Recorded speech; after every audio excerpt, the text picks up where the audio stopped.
Oh là là là là, mais c'est la cour d'école. Alors en fait, ce qui est fascinant, c'est que année après année, star ou pas star, dans les effectifs, il y a toujours, j'allais dire des chamailleries, mais Benoît Trémoulinas, bon, vous avez connu les vestiaires là, de nous 7, vous avez connu un vestiaire d'un club qui gagne une Coupe d'Europe, qui a affronté le Barça ou le Real avec Séville. Vous avez joué avec Kiev aussi, qui a été champion. Vous avez été champion avec les Girondins de Bordeaux. Il y avait des clans dans les vestiaires. Est-ce qu'il y avait des clans entre les stars ? Moi, j'ai pas eu un vestiaire où il y avait un clan avec des stars, et puis j'ai pas été dans un club comme le Paris Saint-Germain ou le Barça ou le Real, où là, il y avait vraiment des joueurs qui étaient dans le top 10, voire top 20 du Ballon d'Or. Donc forcément, c'est différent. Je suis sûr que si je retrouvais votre journal intime de Bordeaux, je trouverais des trucs rigolos. Peut-être. Peut-être. Mais c'est vrai que, oui, moi, à l'époque où je jouais au FC Séville, au Barça, il y avait C'était énorme.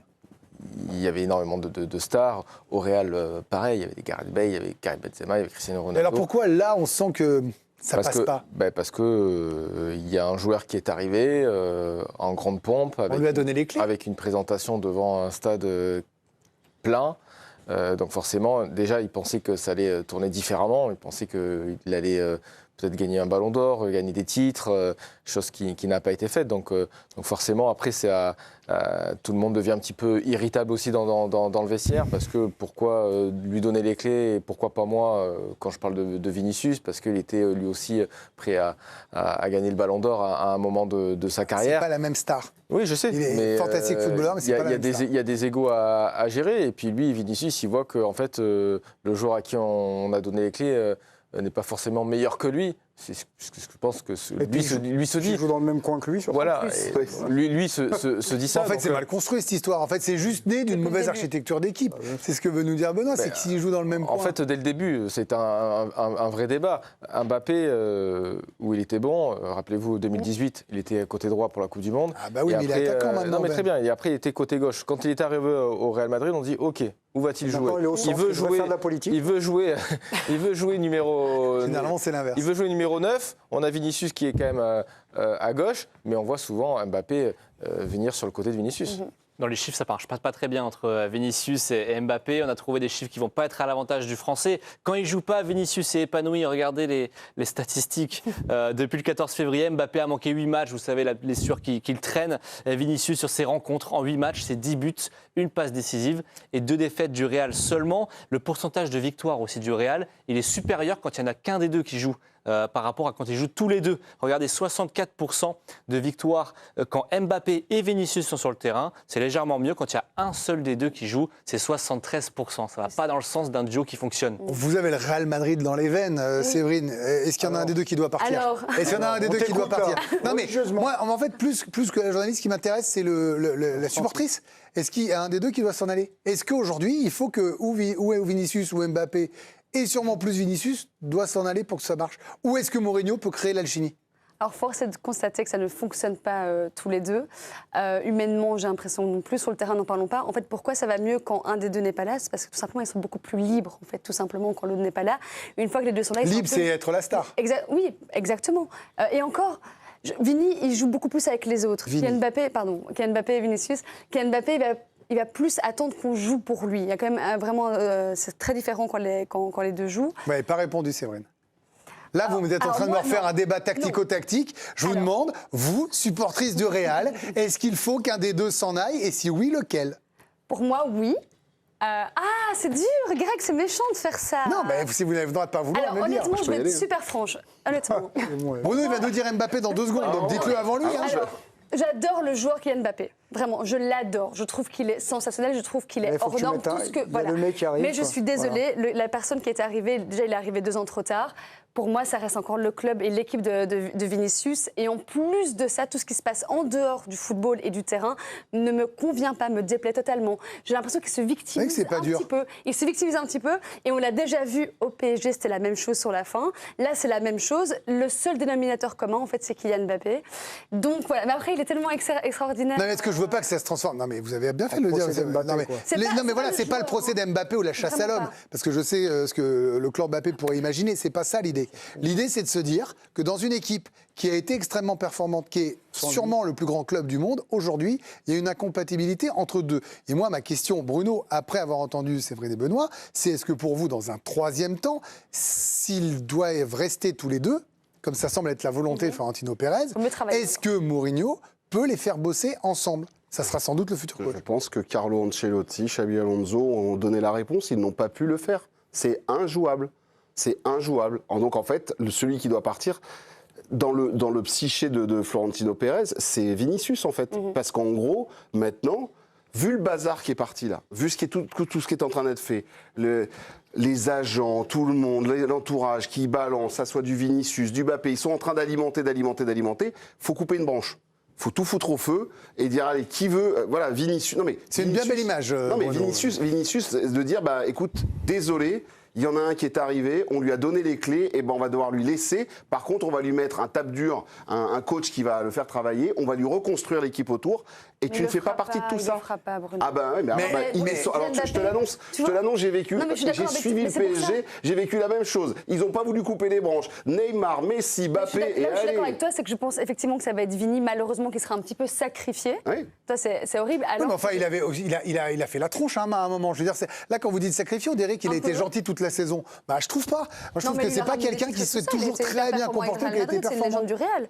Vini, il a été non, allez, entre guillemets, c'est un très grand joueur du Real Madrid. Mais Greg, juste une chose. Par contre, il a gagné. Il a gagné, je suis désolée. Mais Vinicius. Oui, mais si vous. Non, mais attendez. Là, vous êtes en train de. Là, vous me reparlez en supporter. Moi, je vous dis juste que si vous êtes le président et que vous dites j'investis sur Mbappé, c'est pas pour le virer 2 ans après pour redonner les clés à Vinicius. Bien sûr, c'est pour ça que je parle là-dessus. Mais il faut beaucoup mieux travailler l'équipe et recruter alors beaucoup plus intelligemment. Sauf qu'il y a un autre problème, et vous voyez de quoi je veux parler, qui pourra arriver. Ouais, j'arrive à vous, Nabil, ne vous en faites pas. Il y a un autre problème avec Mourinho et Vinicius. Et oui, alors il n'est déjà pas arrivé, Mourinho, qui va devoir lui aussi mettre quelques petits pansements sur les dernières plaies.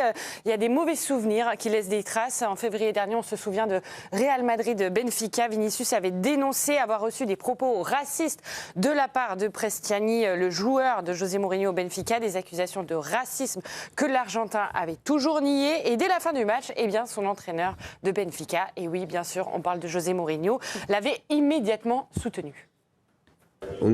La seule chose que je dis, c'est que quand cela se produit dans de nombreux stades, toujours avec le même joueur, c'est que quelque chose ne va pas. Sur le terrain, j'ai dit à Vinicius, tu marques un but que le monde entier va voir, pourquoi tu vas célébrer comme ça ? Pourquoi ?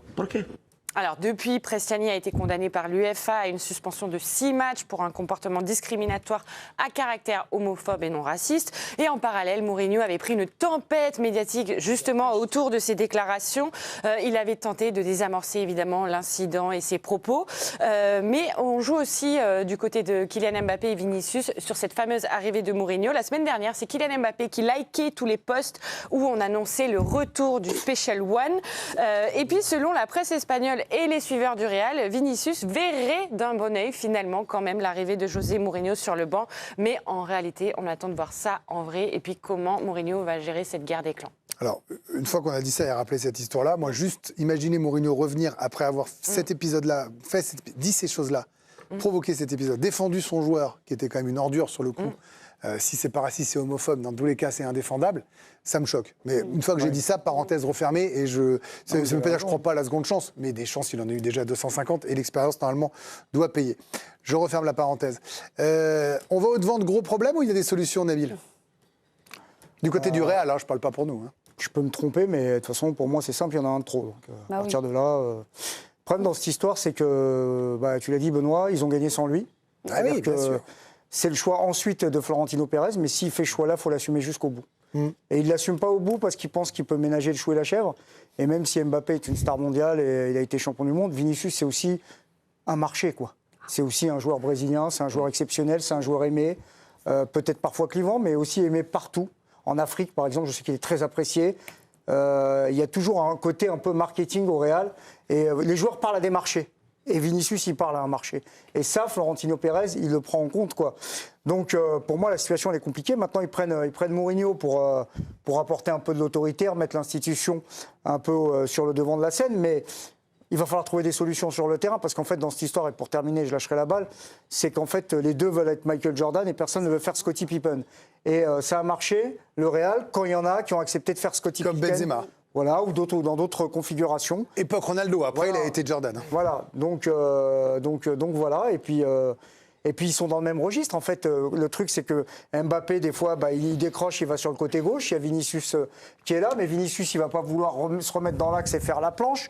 Donc, honnêtement, c'est compliqué, quoi. Benoît, Pérez, on a quand même le sentiment qu'en prenant Mourinho, il veut, je disais le mot dresseur hier, le mot est évidemment beaucoup trop fort, mais quelqu'un qui a l'autorité pour dire à ses gars, ça va être comme ça, je sais gérer les stars. Il ne veut pas changer sa politique de star, ça rejoint ce que disait Nabil. Et donc, le coach, sa mission, c'est de faire cohabiter quelque chose qui semble impossible à faire cohabiter. Faire cohabiter quelque chose, et Nabil l'a si bien dit aussi, remettre l'institution au devant de la scène. Parce que là, l'institution, elle en a pris un coup. Oui, mais alors il faut qu'il arrête de communiquer sur les arbitres. Je suis complètement... Et puis les conférences de presse aussi. de presse, merci. Surtout qu'en plus, l'affaire Negreira, c'est terminé, donc il va devoir aussi, lui aussi... régler deux, trois choses, parce que le Barça va sans doute l'attaquer peut-être. Mais effectivement, oui, je pense que Florentino Pérez veut Mourinho pour remettre un petit peu d'autorité dans le vestiaire et dire, lui, il a la possibilité, il a la main pour pouvoir faire jouer Vinicius et Mbappé ensemble. Lui, Florentino Pérez, dans sa tête, il se dit, c'est l'homme de la situation pour gérer ces deux cadors. Juste, moi, pour Vinicius et Mbappé, sont deux joueurs, malheureusement, je vais dire, du vieux monde. Ils comprennent toujours pas que le foot est en train de changer, que les demi-finalistes de la Ligue des Champions, toutes ces équipes ont des joueurs exceptionnels aussi à l'intérieur, mais qui sont sur le sens du collectif. Et il n'y en a pas un qui veut lâcher la main. Un Mbappé... Ça semble anachronique.